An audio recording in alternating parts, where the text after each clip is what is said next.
Hello, this is Ashee from Crafting with Ashee and welcome to this video. Thank you for joining me today for this paper crafting card making tutorial.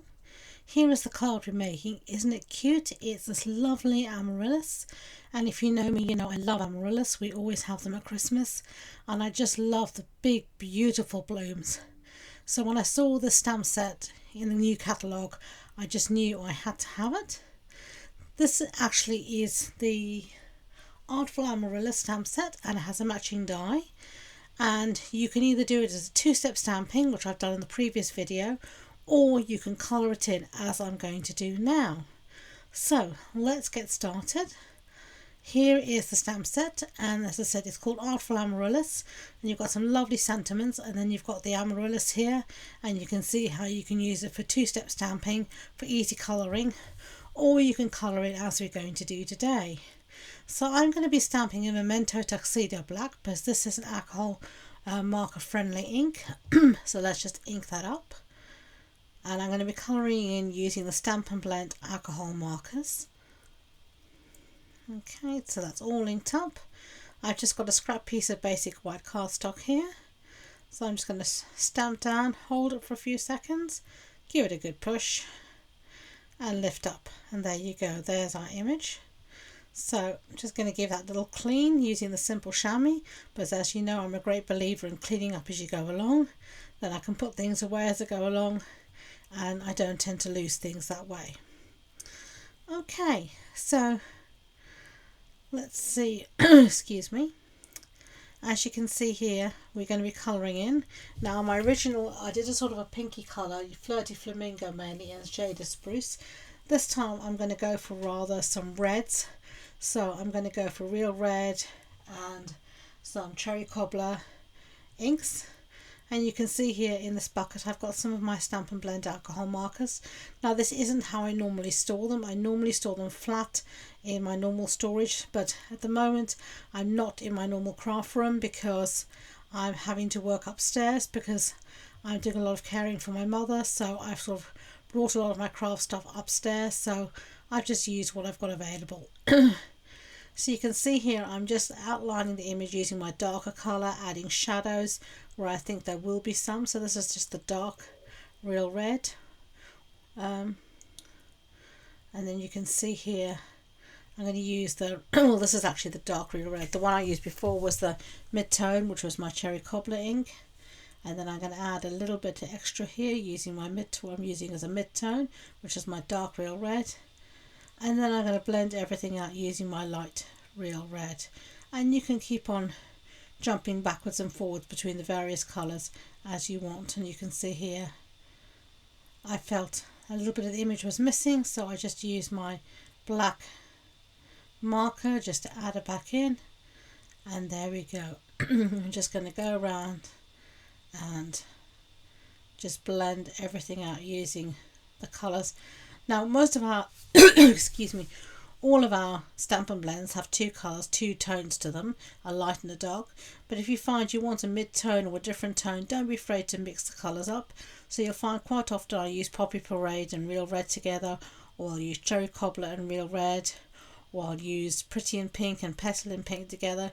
I do mess about with them, just, you know, play about, see what works for you, what doesn't work for you, what colours will blend together, what colours won't. And don't be afraid to try.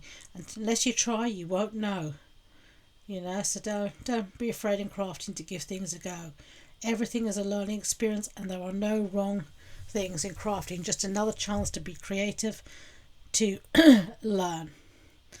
Okay, so you can see here I've done my flowers. Now I'm using my Shaded Spruce to do the same thing with my stem and my leaves, adding a little bit of dark, and then I'm going to go in with my lighter colour just to blend everything out.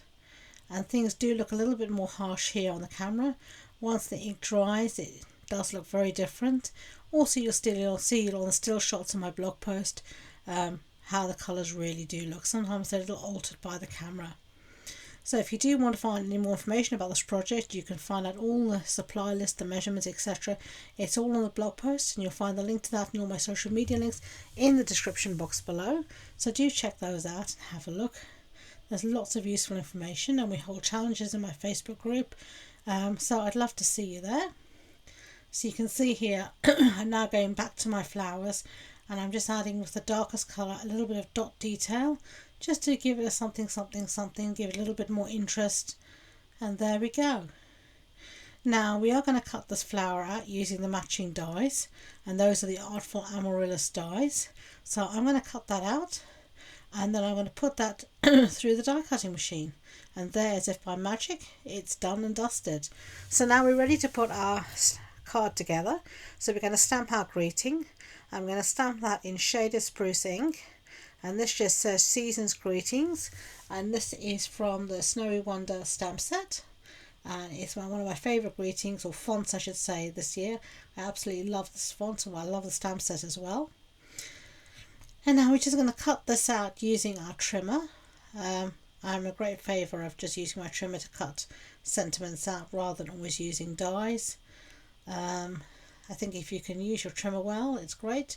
And there's a tip for you. If a bit of paper does get stuck in the track of your trimmer, just use your pokey tool and move it along, and it will come out very easily.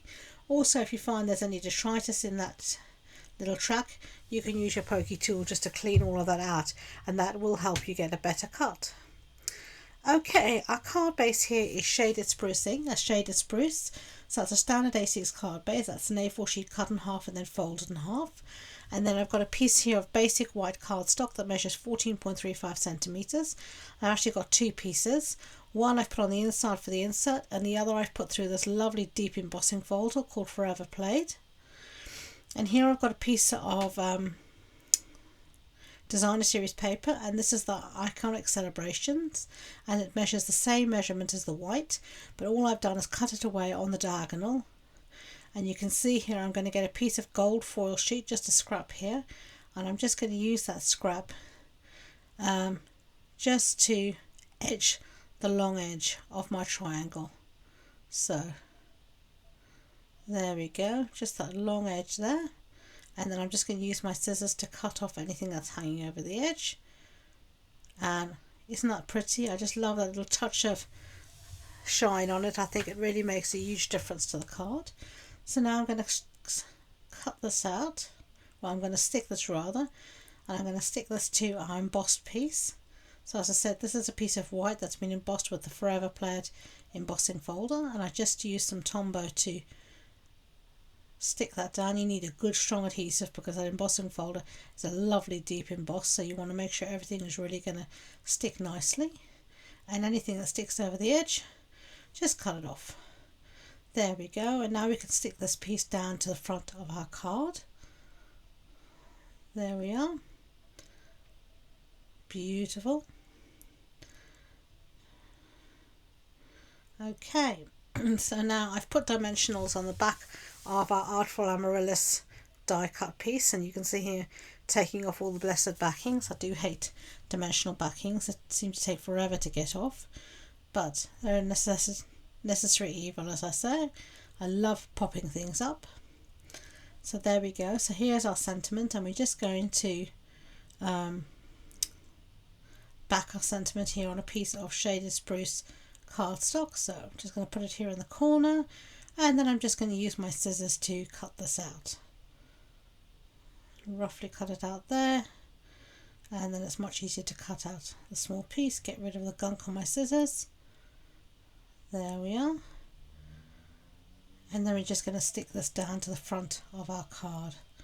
Now I'm just going to put a little bit of adhesive in the centre, and then on either side I'm going to put some dimensionals so it will lie flat on top of the base of our Artful Amaryllis. So get rid of all those backings. They do seem to migrate all over the house, however hard I try to keep them in the bin. Okay, doesn't that look pretty? I do love it. Okay, so finishing touches, I've got some of these gold textured dots, and again my pokey tool, one of my best used tools in the craft room. I'm just going to add a few of these here and there, just like that.